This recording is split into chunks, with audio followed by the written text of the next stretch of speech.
Olá, alunos do terceiro ano. Eu vou dar para vocês hoje a aula sobre genética das populações. Então, gente, nas últimas aulas a gente estudou sobre Charles Darwin, né? Vocês viram alguns vídeos, eu postei algumas aulas e vocês observaram que Charles Darwin, né, foi o grande responsável por esse processo de descrição de como as espécies teriam evoluído. Só recapitulando rapidamente aqui, tá certo? Vamos imaginar que sempre as pessoas tiveram a ideia de que Deus tinha criado o homem a partir do pó, as espécies tudo em um dia, e depois teria tido a Arca de Noé, as pessoas teriam escapado algumas, né? E cada sociedade daquela época tinha a sua teoria, né? Os hindus tinham outra teoria, os africanos teriam outra. Então, algumas questões se levantavam, né? Como, por exemplo, mas como é que ia caber a quantidade de espécies que existe no mundo atual, né? Então, Charles Darwin, né, foi um dos responsáveis por a criação dessa teoria, né? Que é a teoria de evolução das espécies. Tanto Charles Darwin, como não só ele, né, mas o seu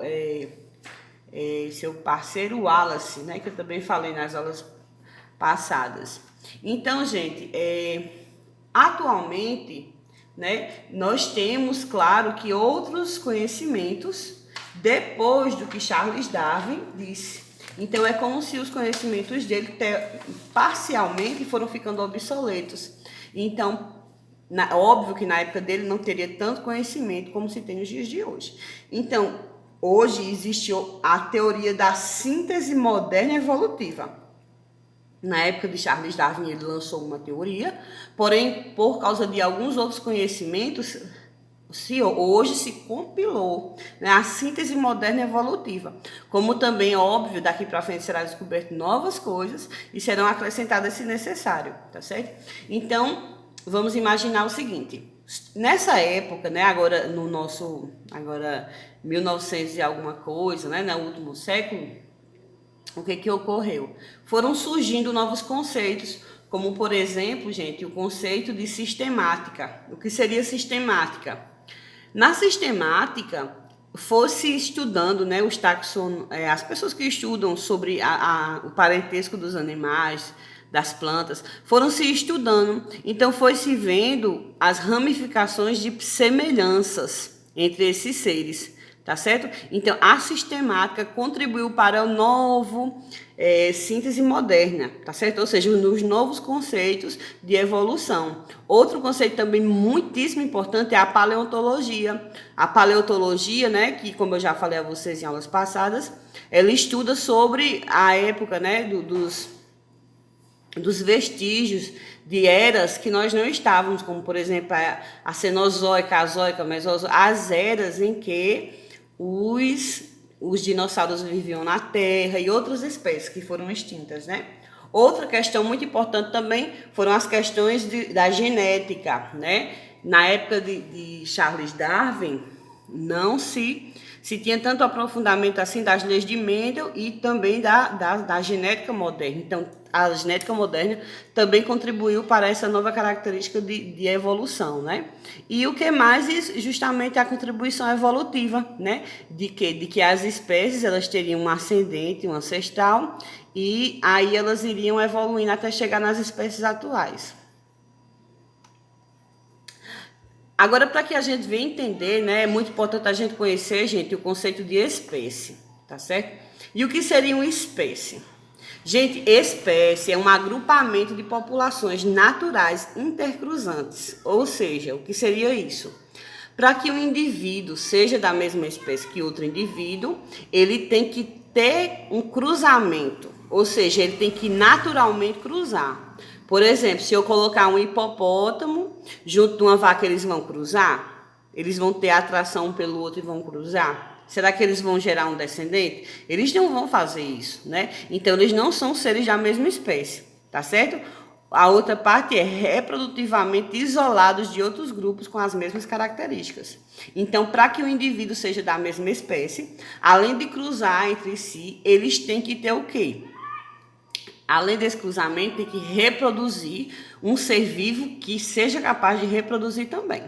Tá certo? Então, uma coisa muito importante que as pessoas não conhecem direito, né, é o conceito de etnia e raça. Então, vamos observar aí na fotografia, tem uma família, né? Um homem negro, uma mulher branca e gerou um filho, né? Então, o ser humano, todos nós seres humanos somos da mesma espécie, tá certo? Se nós fôssemos de espécies diferentes, né, de raças diferentes, a gente não conseguiria se reproduzir. Então, nós somos de etnias diferentes, tá certo? Agora vamos ver aqui um exemplo, né, muito conhecido, que é o quê? Os híbridos. Então, vamos ver, tem lá, aqui a gente vai ver um jumento. Se eu cruzar um jumento com uma égua, né, eles tiverem uma relação sexual, o que vai ocorrer? Vai gerar um burro ou então uma mula. Gente, só ressaltando aqui que esse cruzamento aqui não acontece naturalmente. Ele só acontece se esses dois animais estiverem presos em um lugar, tá certo? Se eles estiverem num estábulo, num lugar preso.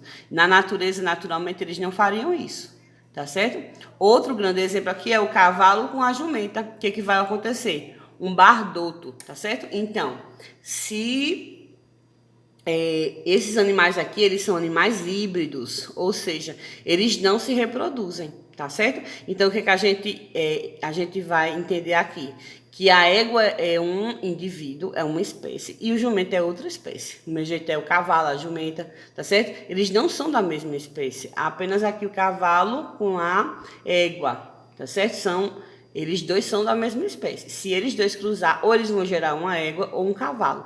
Do mesmo modo, o jumento e a jumenta, eles dois são da mesma espécie, certo? Pode ocorrer, como eu disse a vocês, em maneira de cativeiro, um cruzamento, tá certo? Mas esses indivíduos aqui, eles serão híbridos, ou seja, eles não são capazes de se reproduzir sexualmente, tá certo? Então, eles têm a genitália, tem tudo, porém, as células deles, os espermatozoides e óvulos, não são capazes de reproduzir, tá bom?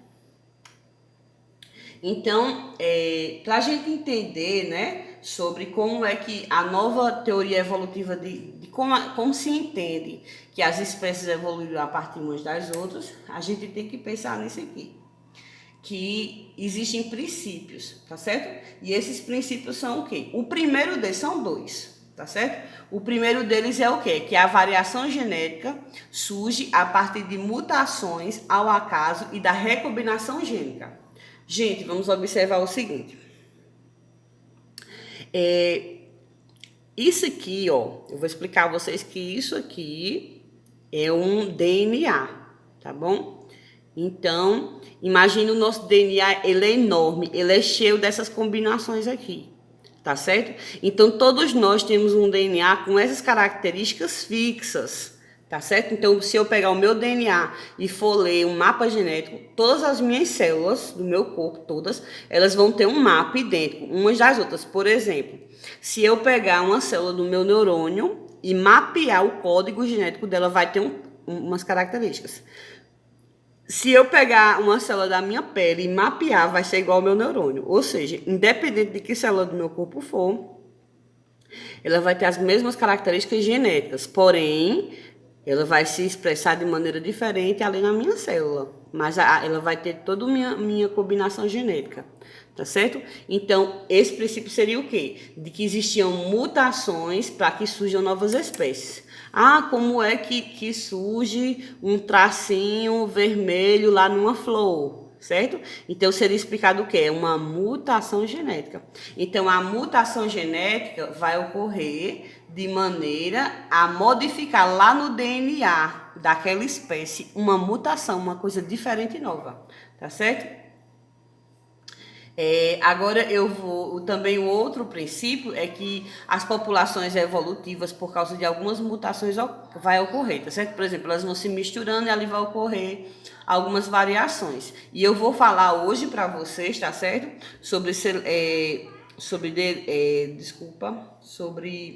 Hoje eu vou falar para vocês sobre seleção natural, deriva gênica e fluxo gênico, certo? Depois eu falo das outras, e mutações. Primeiro de todos eu vou falar de mutação, tá bom? Próximo slide eu falo.